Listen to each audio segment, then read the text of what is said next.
Hello everybody, I really want to make this video. It needs to be done on Egypt, and what I'm suggesting is, well, we all know what they say about Egypt. It came from nowhere, it arose literally out of nowhere, and I think one of the reasons is it was transplanted from somewhere else. And they say, well, the archaeologists say, you know, everything came from Egypt, everything arose in Egypt, and they'll say this arose in Egypt, but this just came from nowhere. This was the first large pyramid in Egypt, Third Dynasty. As soon as the Third Dynasty arrived, they built this straight away from nothing. There was no prior development to this. They say it's mastabas stacked together. No, it's just built around a completely different mastaba, much older, and this is all built on top of that.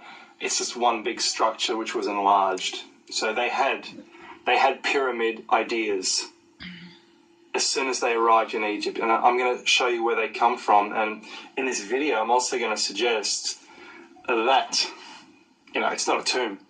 That is a Buddhist stupa. The ancient Egyptians were Buddhists, and you don't have to believe me. I'm just going to prove it to you. All right? So just keep watching. I'm going to prove everything. Okay. Next slide. Now, these guys were replaced by these guys, the Fourth Dynasty. They had a better pyramid technology. I think they're just a totally different bunch of pyramid builders, and they came and improved. And where did they come from? I think Central Asia. These are, I would argue, Buddhist stupas. 3 of them because of the Trinity. And there's another Trinity going on down here. Trinity is Stone Age. It's Stone Age idea. And by the way, I think these guys oppressed these guys. Joseph's pyramid. And these were the oppressors. Khufu would have been the pharaoh. Now, that is a Buddhist stupa in Japan.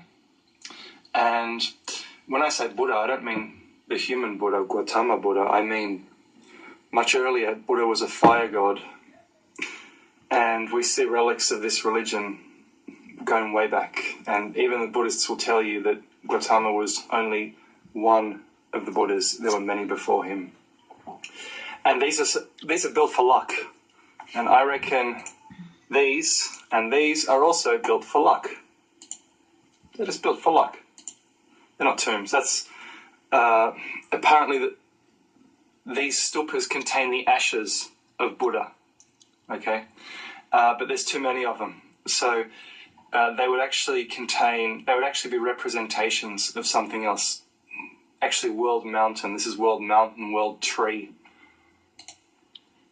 Now this appeared in the news, you know, a few months ago in Kazakhstan, and it seems to be a precursor to the Egyptian pyramids. And I'm saying this is where they came from. They came from Central Asia. These guys were Eurasian. We don't know who they were, the pyramid builders, from somewhere probably Asia. Asia is probably the home of the pyramid builders. And yep, this is precursors to what was going on in Egypt.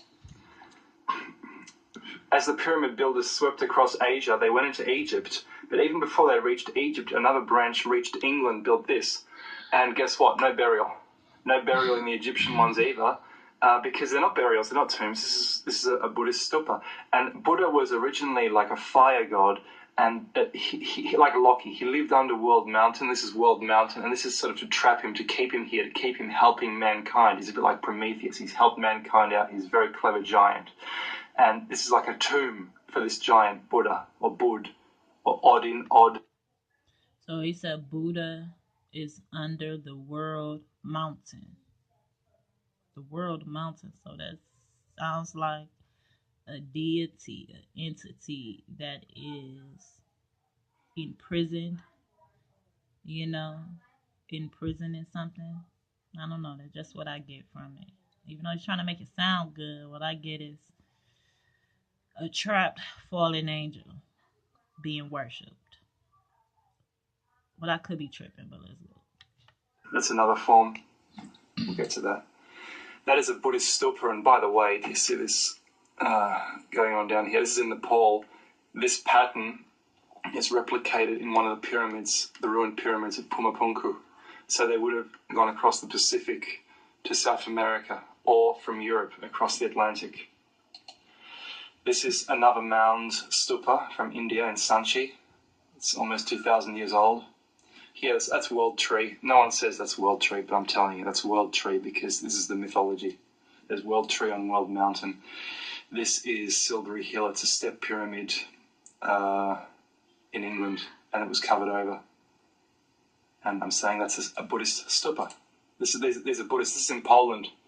This is a beautiful place to visit. I visited this place, and it's always white. You know, that's how you can tell a pyramid religion. There's actually white cliffs behind this. Same with Silbury Hill. It's built out of white chalk. Newgrange has a white facade. The Giza pyramids, they were white limestone. Yeah, to show the Earth Mother as well. It's a whole pantheon. It's not just for the Buddha God, but although these are Buddhist stupas in Poland.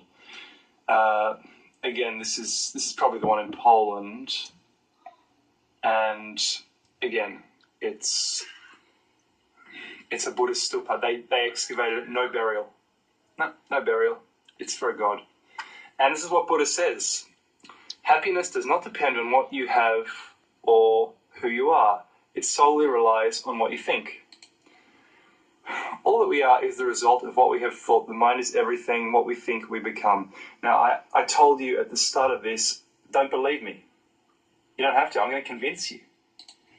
This is Ptah.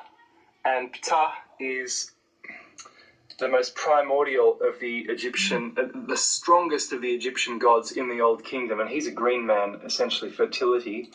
And this is Buddha. If you look at Ptah, they say it's pronounced Pitta, probably vocalized as Pitta. Well, that's just one accent. Look how many English accents there are. Change that vowel, I, to a U, and you have Buddha. Ptah is Buddha. No one's saying this. I'm the only one that's saying this. Ptah is Buddha. This is Buddha. Buddha. And if you look at what Buddha. he says, Ptah is the creator god par excellence. He is considered the demiurge who existed before all other things, and by his willfulness thought the world. It was first conceived by thought and realized by the word. Ptah conceives the world by the thought of his heart and gives life to the magic of his word. Okay, so he created the world by his thoughts. He is Buddha. And guess who brought him along? Guess who brought him along? The Old Kingdom people. From the Old Kingdom, he quickly absorbs the appearance of Sokha and Tatnan. They're the older versions. Ancient deities of the Memphite region. He was brought by the Third and Fourth Dynasty, those pyramid builders. Those are Buddhist stupas. Look, there we go.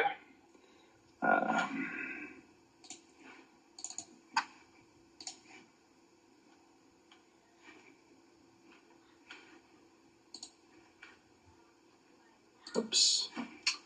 Look at this.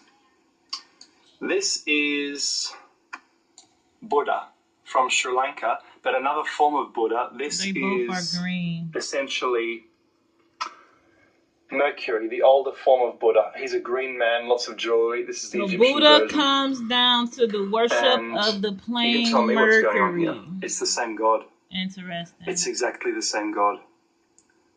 The ancient Egyptians, Fourth Dynasty, were Buddhists. The Giza pyramids are Buddhist stupas. That's what they are.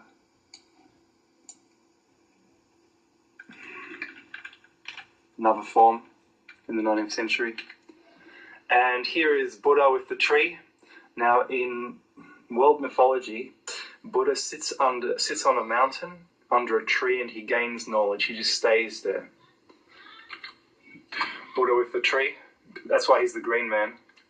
This is the older Buddha, not Gautama. Oh, Gautama Buddha as well. The legend became associated with him, but this thing is worldwide, you see.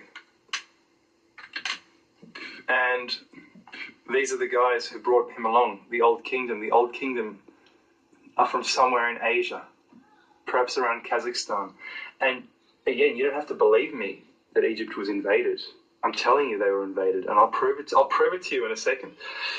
The Egyptologists say, no, it was all